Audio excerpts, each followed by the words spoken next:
কয়েকদিন পরেই বাজবে বিধানসভা নির্বাচনের দামামা। তার আগেই কয়লা পাচার ও বালি পাচার মামলায় তৎপর এনফোর্সমেন্ট ডিরেক্টরেট।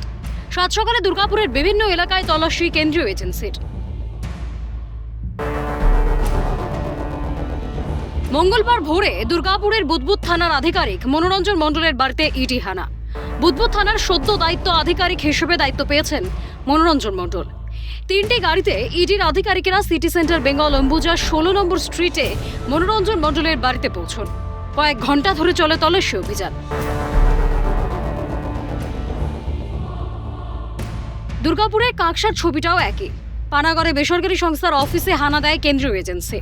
কেন্দ্রীয় বাহিনীর নিশ্চিদ্র নিরাপত্তার মাঝেই চলে তল্লাশি। জেলার পাণ্ডবেশ্বরেও অভিযানে কেন্দ্রীয় এজেন্সি সংস্থা। পাণ্ডবেশ্বরের নবগ্রামে শেখ মইজুলের বাড়িতে চলে তল্লাশি। দুর্গাপুরে সেপকো টাউনশিপের একটি বাড়িতেও সাত সকালে হানা দেয় এনফোর্সমেন্ট ডিরেক্টরেট। কয়লা থেকে বালি পাচার একাধিক মামলায় মঙ্গলবার সকাল থেকেই অ্যাকশন মোডে ইডি। প্রায় কয়েক ঘন্টা ধরে চলে তল্লাশি। এখন দেখার ভোটমুখী বঙ্গে আর কোন নতুন তথ্য হাতে আসে কেন্দ্রীয় সংস্থার। দুর্গাপুর থেকে রাজেশ সেনগুপ্তের রিপোর্ট, ক্যালকাটা নিউজ।